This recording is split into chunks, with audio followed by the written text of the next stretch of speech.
यहाँ पे हो सकता है कि हंग असेंबली यहाँ पे हो। तो 2-3 लोगों ने ये बात बोली है। हाँ, ऐसा जो मैं भी घूम रहा हूँ, देख रहा हूँ, बातें कर रहा हूँ, तो हंग असेंबली यहाँ पे लग रहा है। अगर 22 सीट 24 सीट के करीब अगर ले आते हैं पीके प्रशांत किशोर, तो फिर तो वो ही will be kingmaker then, ठीक है ना। बाकी यहाँ सब कास्ट बेस वोटिंग होता है, हर कास्ट का अपना अपना इलाका है। अब पटना से आगे बढ़ेंगे तो शाहाबाद का पूरा रीजन है, तो पूरा आरजेडी का हब है। उस तरह से जब आप बढ़ेंगे इधर दरभंगा मिथिलांचल के एरिया में, तो वहाँ पे बीजेपी भी है, वहाँ पे। अब ये तो इलेक्शन का इंट्रोडक्शन हो गया, अब आपका इंट्रोडक्शन और दे देता हूँ। नमस्कार, आदाब, मैं हूँ वकार अहमद और आप देख रहे हैं इंडिया फर्स्ट रिपोर्ट्स। मेरे साथ हैं नौमान हाशमी, जिनको तकरीबन 30 दशक से ज़्यादा का अनुभव है राजनीति का, क्योंकि एक पत्रकार हैं पेशे से और बहुत बड़ी ऑर्गेनाइजेशन हिंदुस्तान की बड़े चैनल्स के साथ ये काम कर रहे थे, और इस वक्त समाचार प्लस के ब्यूरो हेड है पटना से या पूरा बिहार से। तो मेरी खुशकिस्मती है कि इनके साथ मुझे वक्त मिला बात करने का। मुसलमान, हिंदू, ब्राह्मण, फलाना चिलना, इसी तरह की चीज़ें हमने अभी तक नोट करी हैं, लेकिन एक पत्रकार की नज़र से बिहार अब किस तरफ जा रहा है, ये जानना आपके और मेरे लिए बहुत ज़रूरी है।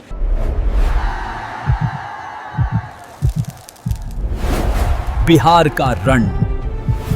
मैं आपका बहुत बहुत शुक्रगुजार हूँ कि आपने टाइम दिया मुझे। Thank you so much. आप बिहार कवर करने आए हैं दिल्ली से चलते हुए। Thank you so much. मैं भी 10-12 दिन से यहीं आप पे भी हूँ। इसी में लगे हुए हैं, तो बहुत खुशी हुई कि हम जब एक पत्रकार दूसरे पत्रकार से मिलता है तो उसको सेटिस्फेक्शन होती है, ये सोच के कि सच्चाई जो है एक आपके चक्कर से क्या महसूस कर रहे हैं। देखिए, जब तक सीएम फेस का मामला डिक्लेयर नहीं किया था महागठबंधन ने, तब तो ऐसा लग रहा था कि वॉक ओवर एक से दे दिया है महागठबंधन ने एनडीए को, ठीक है।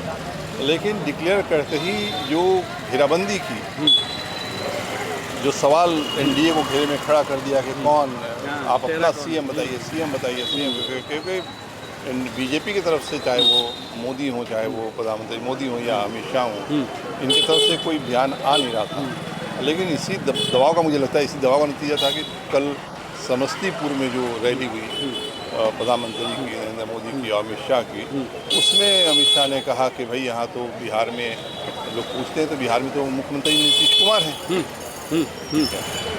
और दूसरी बात ये कि जो एनडीए का ये कहना कि 2% आप जो अपोजिशन और भी, इवन पीके भी कहते हैं, जनस्वराज की तरफ से कि सहनी है, 2% वोट हैं इनके, मगर डिप्टी सीएम का चेहरा डिक्लेयर कर दिया सहनी को।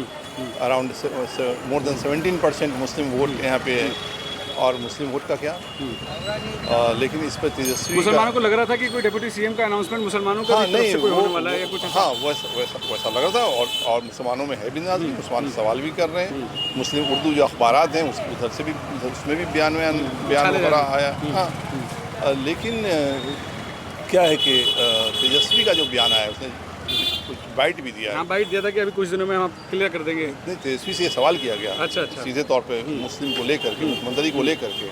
तो तेजस्वी का ये कहना है, क्या आपने जब पीसी में ये सुना नहीं था कि ये कहा गया था कि उप मुख्यमंत्री और भी बनेंगे। हाँ, ये ठीक है ना।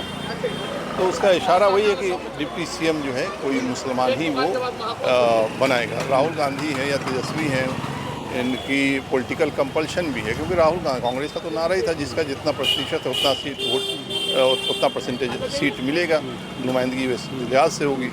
उसको बहुत हद तक किया भी है पार्टी ने। हालांकि वहाँ पे जिस तरह से कांग्रेस के अंदर खासकर कृष्णा अल्लावरू और आरजेडी के प्रॉक्सी में, कांग्रेस के प्रॉक्सी में कहूँगा पप्पू यादव को, इंडिपेंडेंट एमपी हैं, उनकी वाइफ भी एमपी नहीं है कांग्रेस से, रंजीता यादव जो है। लेकिन पप्पू यादव का भी एक से रहा है कांग्रेस में टिकट दिलवाने का, और करीब ऐसे 15-16 सीट्स हैं जो सवालों के घेरे में। जैसे फॉर एग्जांपल मैं बोलता हूँ कि रक्सौल, इस चंपारण आप जाएंगे, प्रोग्राम में भी है। रक्सौल आज से 30-32 साल पहले सगीर अहमद वहाँ हुआ करते थे कांग्रेस के, लगातार 4 टाइम से सगीर अहमद ही चुनाव जीतते थे रक्सौल से। उनके ख़त्म होने का उनके फैमिली से कोई आया नहीं है। लेकिन इस 30 सालों में आरजेडी या कांग्रेस, अक्सर वो सीटें आरजेडी को जाती रही। और लास्ट टाइम कांग्रेस में गया तो आरजेडी का ही एक यादव चुनाव आके लड़ा, कांग्रेस में फिर वापस चला गया।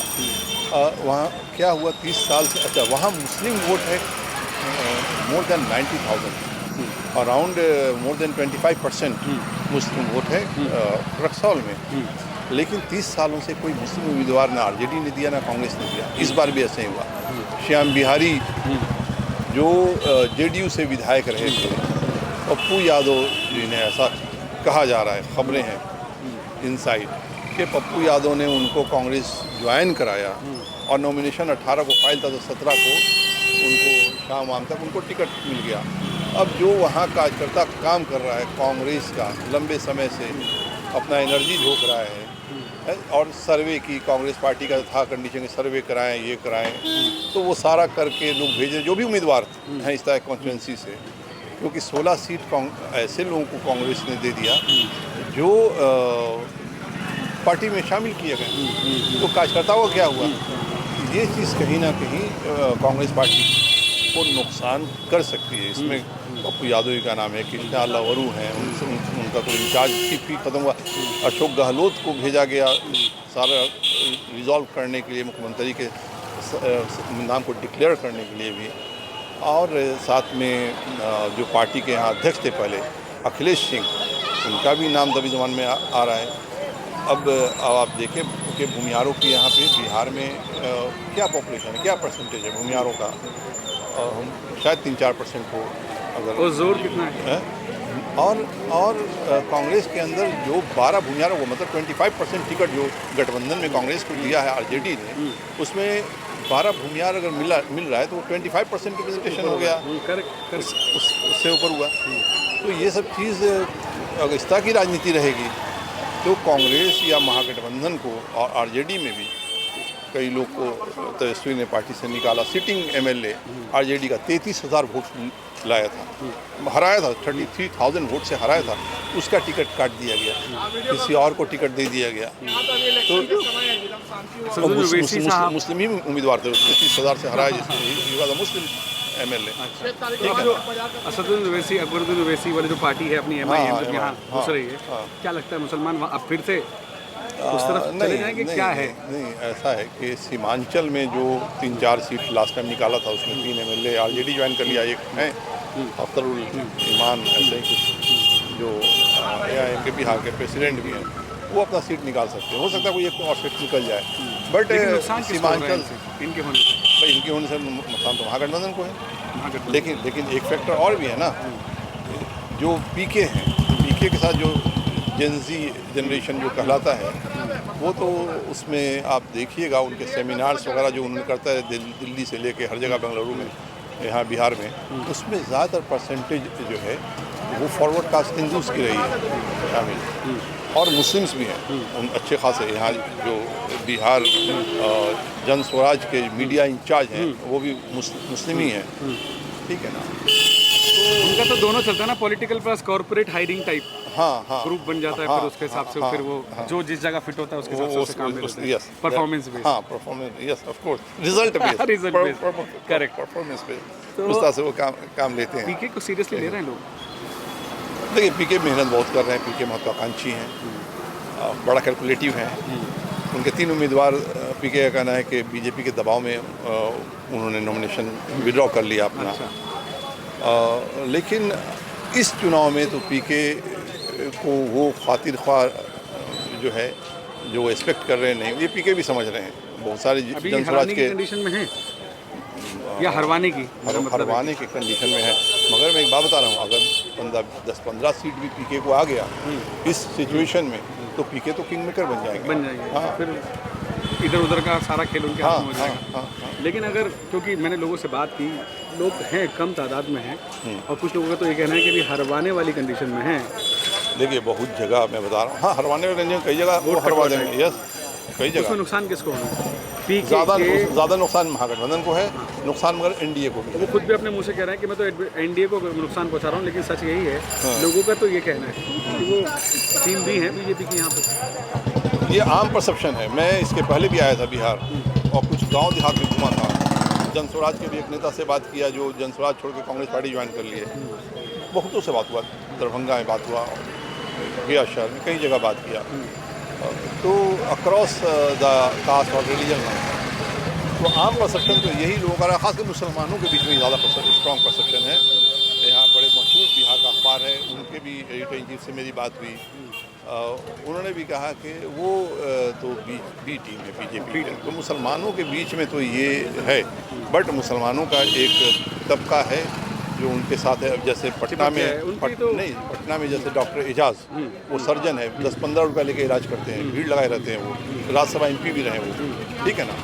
अब वो PK को सपोर्ट कर रहे हैं। अब उनके यहाँ सुबह शाम अगर भीड़ लगी रहती है पटना में, वो यहाँ पटना के मुसलमानों को जो आते हैं गरीब गुरबा वहाँ पे इलाज कराने के, उनको बोलेंगे भाई तुम PK को दो, तो बोलेगा ना हाँ डॉक्टर साहब तो इलाज हमारा करते हैं, 10-15 रुपये में कौन पूछता है, यही तो पूछते हैं। तो इनके कहने में तो वो इन्फ्लुएंस होता है। तो ऐसे लोग जहाँ जहाँ भी PK के हैं वो तो वोट को ट्रांसफ़र करवा सकते हैं।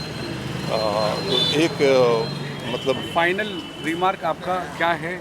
फिर से मैं पूछ रहा हूँ जो मैंने आपसे शुरुआत में पूछा था, यहाँ पे फाइनल आपके मुताबिक रिजल्ट क्या होने वाला है? कुछ कोई पार्टी खुद आगे? देखिए ऐसा है कि जो मुझे लग रहा है एज ऑफ नाउ अभी तक NDA थोड़ा लीड में नज़र आती है।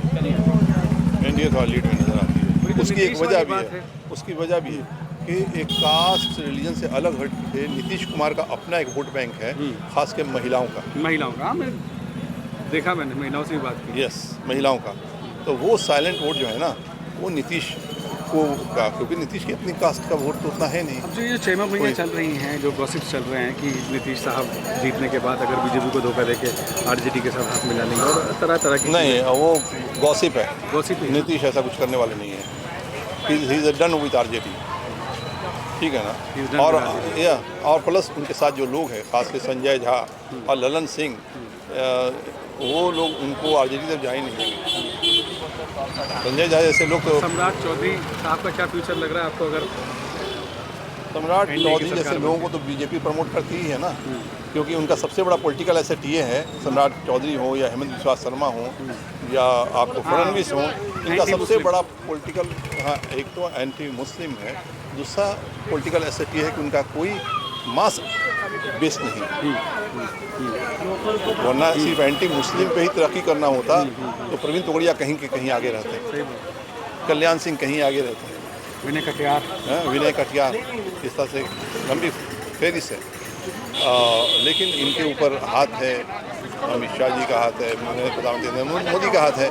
यहाँ का बिहारी तो ये कह रहा है। सम्राट चौधरी पे भी वैसे ही हाथ है, वरना सम्राट चौधरी का कोई पॉलिटिकल बेस ऐसा, हालांकि वो एक पॉलिटिशियन के बेटे रहे हैं, फेमस पॉलिटिशियन के, बट वो ऐसा कोई मास बेस इनका कोई नहीं है। यहाँ बिहारी जो लोग हैं वो भी कह रहे हैं कि अब हम नहीं चाहते कि बिहार के लोग बाहर जाके मजदूरी करें। ये भी जो बाहर से आ रहे हैं ना, जो पलायन जो करते हैं, जो लोग बाहर से आ रहे हैं वोट डालने के लिए आ रहे हैं, सब छठ करने आए थे, रुक गए कि अब तो वोट करके जाएंगे।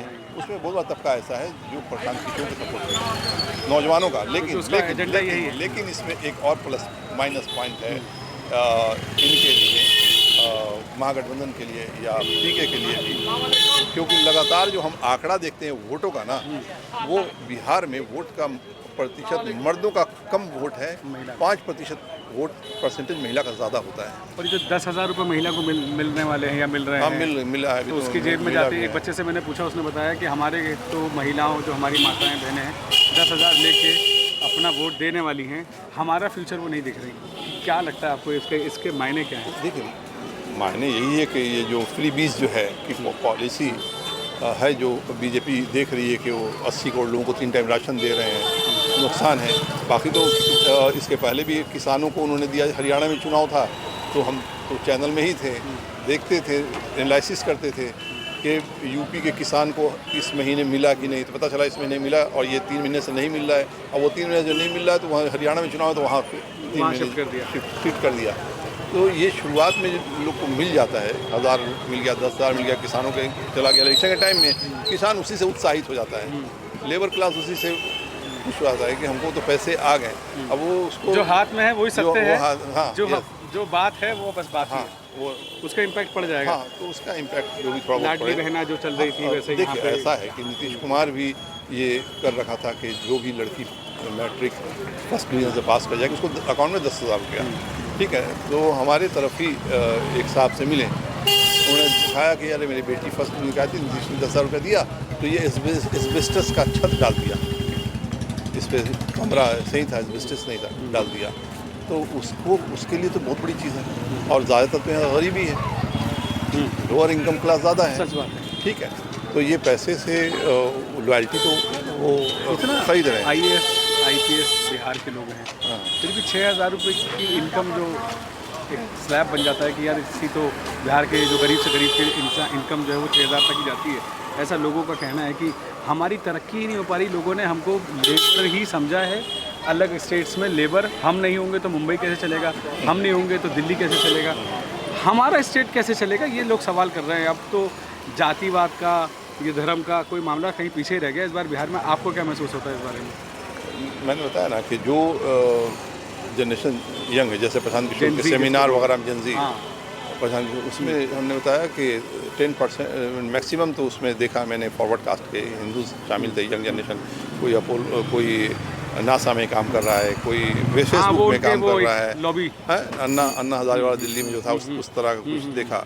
अब वो कितना इनके साथ लॉयल्टी से इस इलेक्शन में जुड़ते हैं, कितना काम करते हैं, देखने वाली बात होगी। हालांकि अभी अगर नहीं तो आने वाला समय में पीके अपना जनाधार तो बना लेंगे, जिस कंसिस्टेंसी से वो यहाँ काम कर रहे हैं। और एक नया पान भी है यहाँ के लोगों के लिए, खाया जाए तो ठीक है फ्यूचर में। हाँ।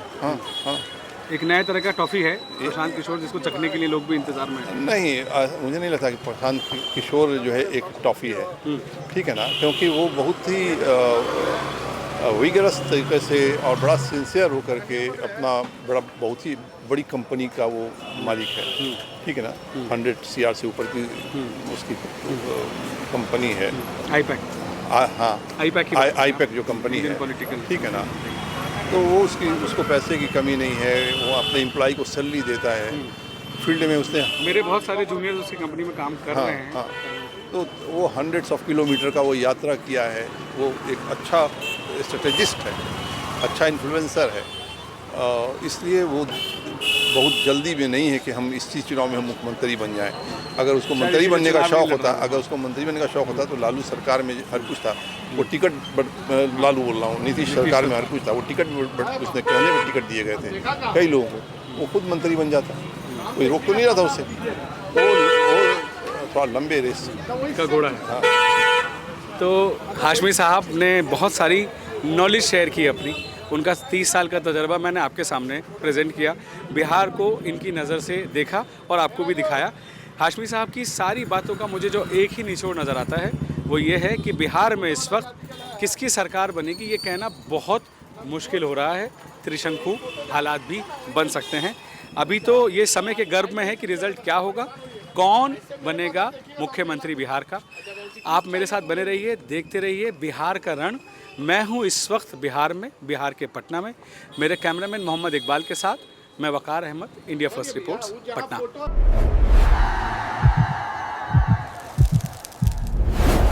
बिहार का रण।